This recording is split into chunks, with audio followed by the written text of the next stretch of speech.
আমি আপনাদের সবাইকে আশ্বস্ত করতে চাচ্ছি যে তার আগে একটা কথা একটু বলে নেই।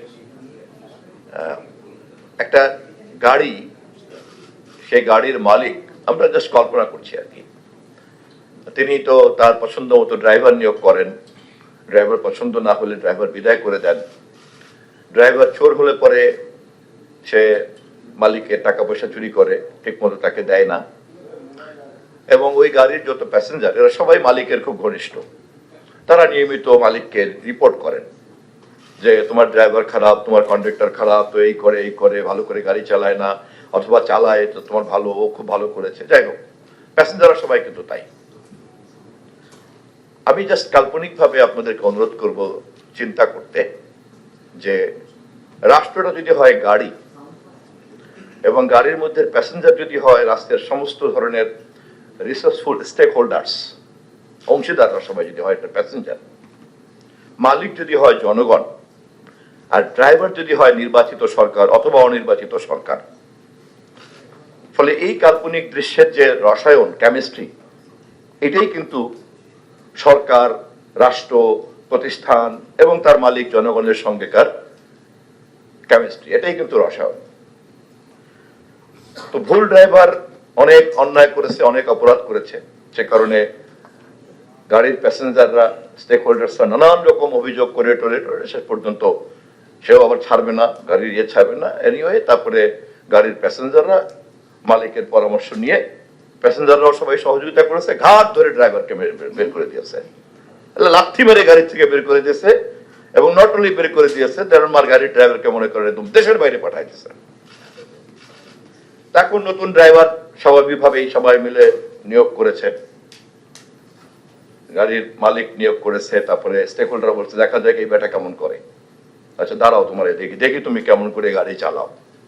তো ড্রাইভার তো ঘাবড়ে আছে, ড্রাইভার তো ভয়ে ভয়ে আছে যে চারিদিকের এই ধমক ধমক দেখিয়েছে, কি করা যায়, ওদিকে আগের ড্রাইভারের ঘাড় ধাক্কা সেও দেখেছে।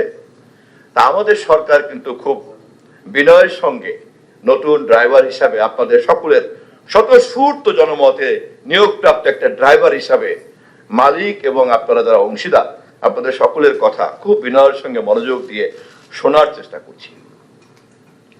এবং এরকম একটা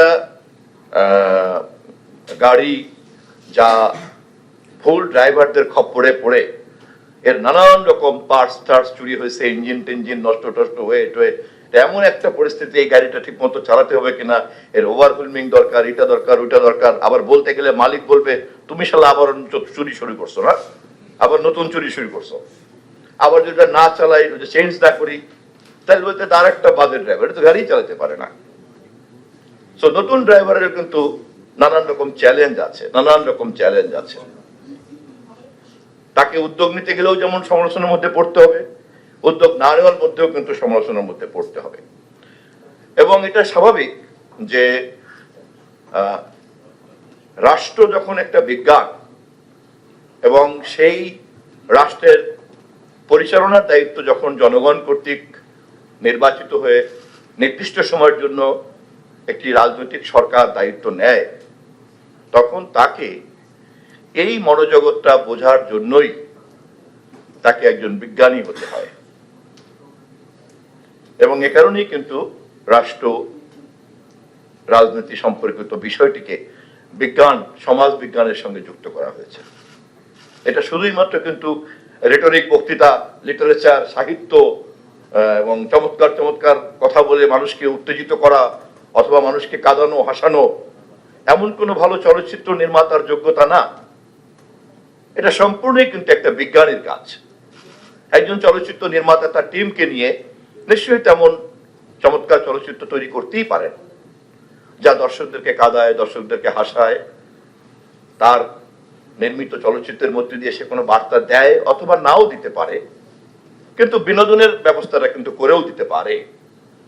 এটা কেবলই কিন্তু একটা বিনোদন দেওয়ার বিষয় নয়, এটি হচ্ছে একটি নির্দিষ্ট ভূখণ্ডের গঠিত রাষ্ট্রের সমস্ত জনগণের ভূত, ভবিষ্যৎ এবং বর্তমানকে নিশ্চিত করার একটা ব্যবস্থাপনা সংক্রান্ত বিজ্ঞান। এবং এই কাজের অতীতের ইতিহাস তার সামনে থাকে, এবং ক্ষমতার মধ্যে এমন কিছু ভাইরাস থাকে যে যতই কল্পনা করে একজন রাষ্ট্র রাজনীতি সরকার গঠিত হোক না কেন, ওখানে ঢোকার সাথে সাথেই কিন্তু ক্ষমতার মধ্যে কিছু হোম গ্রোন ভাইরাসের মধ্যে কিন্তু পড়তে হয়। ফলে এই ব্যাপারে যদি রাজনৈতিক প্রজ্ঞা দিয়ে আগে থেকে অ্যান্টিভাইরাস করা না থাকে, তাহলে নতুন ভাইরাস দেবতাকেও কিন্তু শয়তানে পরিণত করতে পারে। তো সে কারণেই আমি আপনাদের কাছে এই প্রেক্ষাপটটা বলে রাখলাম, এই কারণে যে আমাদের মধ্যে একটা নবীন সরকারকে যখনই আপনারা কোনো পরামর্শ দিবেন অথবা ধমক দিবেন, তখন কিন্তু একটু বুঝে দিবেন যে আমরা কিন্তু এখনো এ ব্যাপারে কেবলই একটা বিধ্বস্ত একটা গাড়িতে। এরপরে আবার বাড়তি সমস্যাটা কি?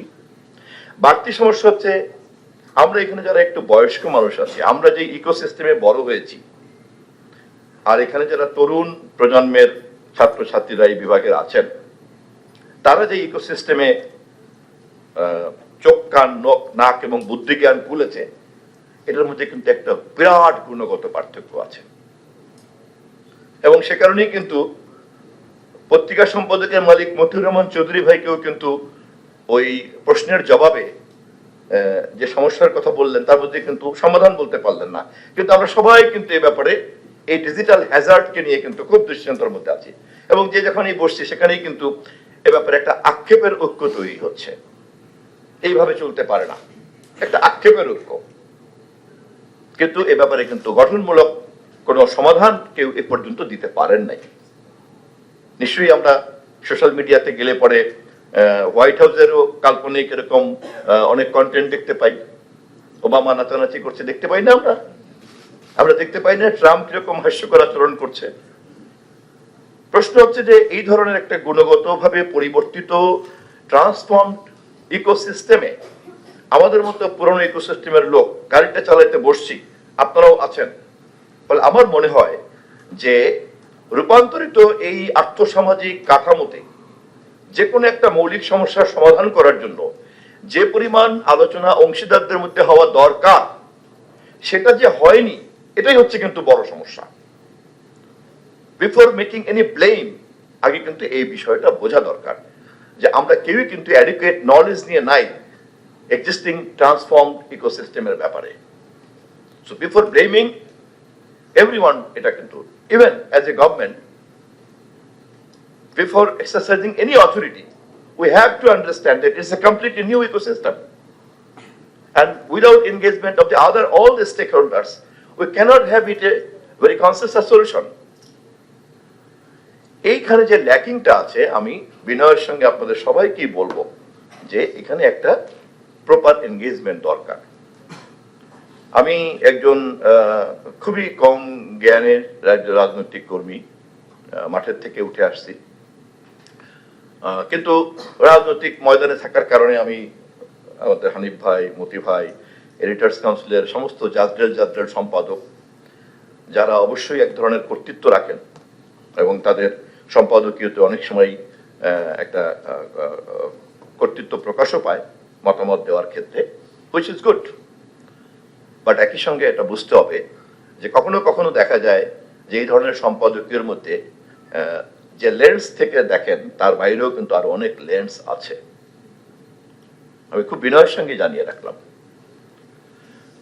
সরকার যেমন কর্তৃত্ব প্রকাশ করতে চায়, এটা যেমন সত্য সঠিক করেছে এবং খুব জঘন্যভাবে করেছে, এট দ্য সেম টাইম এটাও কিন্তু সত্য যে এই গণমাধ্যমের শিল্পের মালিক পক্ষ গণমাধ্যমের ক্ষমতাকে তার অন্য ব্যবসার কাজে লাগিয়েছেন এবং সেখানে সম্পূর্ণ একটা নতুন এজেন্ডা কাজ করেছে।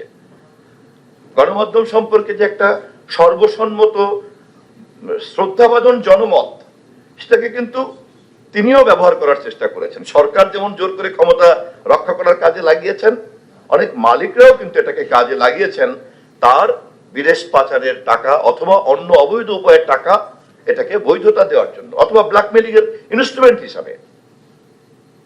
আবার এট দ্য সেম টাইম দেখা গিয়েছে যে অসম্মানজনক পেশার মধ্যে আছেন তেমন সাংবাদিকরাও এরকম পরিস্থিতিতে একটা সিবিআই ক্যারেক্টারের মধ্যে ঢুকে পড়েছেন, একটা বার্গেনিং ক্যারেক্টারের মধ্যে ঢুকে পড়েছেন।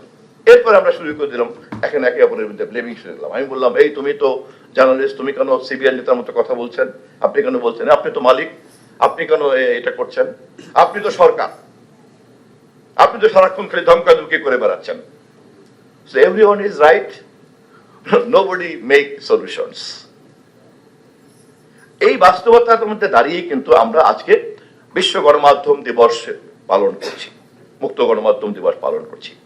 আমি সবার কাছে উন্মুক্ত একটা আহ্বান জানাবো যে লেটস কাম টু আন্ডারস্ট্যান্ড যে আমরা কোথায় দাঁড়িয়ে আছি, এবং এখানকার সমাধানটা নিশ্চয়ই যান্ত্রিক হবে না। আমাদের প্রচলিত যান্ত্রিক মুখস্থ জ্ঞান দিয়ে এই সমাধান হবে না। সমস্যাটা নতুন, অর্থাৎ সমস্যাটা তো নতুনই হবে, সমাধানটাও তো নতুনই হবে। আর এরকম একটা নতুন সমস্যার নতুন সমাধান দিতে চাইলে পরে একটা ক্রিয়েটিভ নলেজ লাগবে,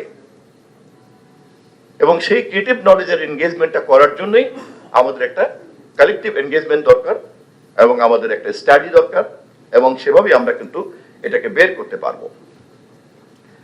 আমি যদি এভাবে বলি যে মুক্ত তথ্য বিনিময়ের এই যে ইকোসিস্টেম, যেটা আমরা সবাই আশা করি চাই, সভ্য দেশগুলিতে তাই হয়েছে। আমরা যখন নর্ডিক কান্ট্রিকে আমাদের সামনে দৃষ্টান্ত হিসেবে হাজির করি, তখন কিন্তু এ কারণেই হাজির করি যে তারা এরকম একটা অবাধ তথ্য প্রবাহের জায়গাও তৈরি করেছেন, আবার অবাধ তথ্য প্রবাহ সমাজকে ক্ষতিগ্রস্ত করছে না এমন একটা রেগুলেটরি সিস্টেমকেও তারা ইনস্টিটিউশনালাইজ করেছেন, প্রাতিষ্ঠানিক করেছেন। ফলে দুটোই কিন্তু তারা অর্জন করেছেন। এরকম একটা সমাজকে সামনে রেখে যখন আমরা কথা বলি একটা অনুন্নত, কম উন্নত দেশের নাগরিক হিসাবে, তখন আমাদেরকে কিন্তু বুঝতে হবে যে ফ্রি ইনফরমেশন আমাদের জন্য যেমন উইশ, তেমনি একই সঙ্গে আমাদের কিন্তু এখানে নিশ্চিত করতে করার জন্য একটা চ্যালেঞ্জ থাকতে যে it should be clean information. It's not only the issue of free information, it's also issue of clean information. তাহলে ওটাকে ক্লিন ইনফরমেশনের করার জন্য হলেও তো তাকে একটা রেগুলেশনের মধ্যে যেতে হবে। বাট আমাদের হোল পলিটিক্যাল সিস্টেমেই কিন্তু, অথবা সোশ্যাল নর্মসের মধ্যেই কিন্তু অ্যাকাউন্টেবিলিটি কালচারটাই নাই। অ্যাকাউন্টেবিলিটির কথা বলতে গেলেই কিন্তু আমরা ইভেন দেখবেন রাস্তাঘাটে আমি যখন ট্রাফিকের সামনে দাঁড়াতে বলে আমাকে কোনো ট্রাফিক, আমি কিন্তু ইগোতে ভুগি, আমাকে কেন দাঁড়াতে বললো, মানে আমার জন্য আবার কেন আইন থাকবে, তুই কে, মানে ল তো পরের ব্যাপার। এটা ভিতরে ভিতরে কিন্তু আমাদের এটা অ্যাগ্রোবেসড ইকোনমি থেকে উঠে আসছে। আমরা এখনো ওইভাবে আপনার প্রপার আরবানাইজেশন হয় নাই, প্রপার সিভিলাইজেশন হয় নাই। এটা যে আমি কাউকে দোষ দিচ্ছি না, আমি এটাকে বলতেছি যে এই বাস্তবতাটা আমাদের মাথার মধ্যে রাখতে হবে। আমি নর্ডিককে মাথার মধ্যে রেখে যদি ঢাকা শহরের রাজপথে দাঁড়িয়ে কথা বলি অথবা প্রেস ক্লাবে দাঁড়িয়ে যদি চিৎকার করতে থাকি, তাহলে কিন্তু এটা ইমপ্র্যাকটিক্যালিটি হয়ে যাবে। অ্যাট দ্য সেম টাইম আমার এই বাস্তবতার কথা বলে যদি আমি সভ্যতার চূড়ান্ত পর্যায়ে যাওয়ার জন্য আমার কোনো আগ্রহ, উদ্যোগ এবং তাড়না না থাকে, সেটাও নিশ্চয়ই সভ্যতার সঙ্গে চ্যালেঞ্জ হয়ে যাবে। এখানেই হচ্ছে আমাদের এই বাস্তবতাতে, এই মাটিতে, এই বাতাসে, এই জলবায়ুতে, এটাই হচ্ছে প্র্যাকটিক্যাল নলেজ। এবং এটার জন্যই আমাদেরকে ক্রিয়েটিভ হতে হবে। আমাদের পূর্ব প্রজন্মকে, একটু প্রবীণ প্রজন্মকে যেমন বুঝতে হবে যে এই ডিজিটাল ইকোসিস্টেমের সঙ্গে মিলিয়ে আমি কিভাবে ক্রিয়েটিভিটি প্র্যাকটিস করতে পারি। এবং সবচেয়ে বড় সম্পদ হবে আমি মনে করি দি স্টুডেন্টস, দ্য জেনারেশন, বিশেষ করে আপনাদের এই যারা এখানে উপস্থিত মিডিয়া কমিউনিকেশন জার্নালিজম যারা ছাত্রছাত্রীরা তোমরা আছো, আমি মনে করি তোমরাই হতে পারো সবচেয়ে সমাধানের যাত্রাবিন্দু। এবং তোমাদের কাছ থেকেই আমি মনে করি এক্ষেত্রে একটা বড় ধরনের সমাধানের অংশীদারের দায়িত্ব আমরা পেতে পারি। আমরা যেমন ঘরে ঘরে ঘরে ঘরে জেনজির কাছ থেকে নানান রকম সঠিক বেঠিক লিটারেসি আমরা নিচ্ছি। আমি নলেজ বলবো না, লিটারেসি তো বলছি, নিউ লিটারেসি তো আমাদের অনেকেরই নাই। আমি অনেক বাবাকে দেখেছি বলছে যে আমি, আমার ছেলে এটা করে দেয়, আমার মেয়ে এটা করে দেয়, আমার নাতি এটা করে দেয়। তো তেমনি কিন্তু এই ধরনের একটা ফ্রিডম অফ প্রেসকে নিশ্চিত করার জন্য বাংলাদেশের বাস্তবতাতে সকলের কাছে গ্রহণযোগ্য একটা রোডম্যাপ কি হতে পারে, সেই নলেজের জন্য যে লিটারেসি দরকার, আমি মনে করি যে তরুণ প্রজন্মের গণমাধ্যম এবং সাংবাদিকতা বিষয় সাংবাদিক তথা ছাত্রছাত্রী যারা, তারা হতে পারে সবচেয়ে গুরুত্বপূর্ণ অংশীদার। ইনফরমেশন সভ্যতার জন্য কিন্তু একটা অক্সিজেন সমতুল্য বিষয়।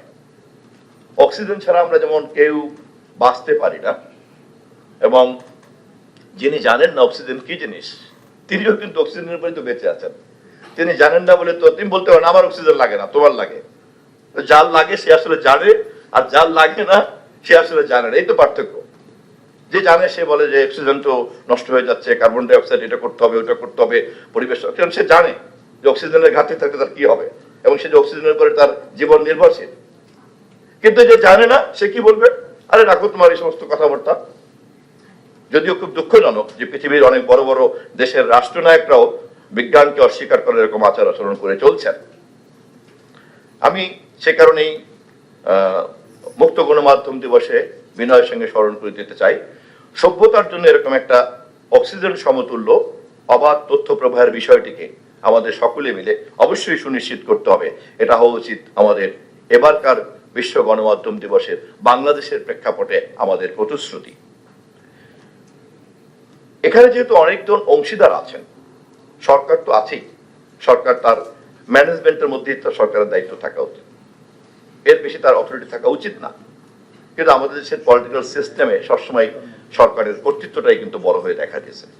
তার ম্যানেজারিয়াল রোলের বদলে তার অথরিটিয়ান রোলটা কিন্তু সবসময় বড় হয়ে দেখা দিয়েছে। কারণ তার ক্ষমতা ধরে রাখতেই হবে, ক্ষমতা পেতেই হবে, ক্ষমতা ধরে রাখতে হবে, এটা করতে হবে, এটা করতে করতে করতে করতে সে সবসময় একটা রাজা সম্রাটদের আচার আচরণের মধ্যে চলে গিয়েছে।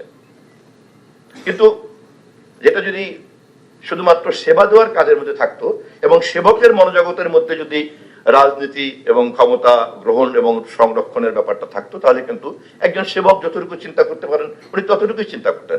বাকিটা তো অন্য স্টেক হোল্ডারদের ব্যাপার।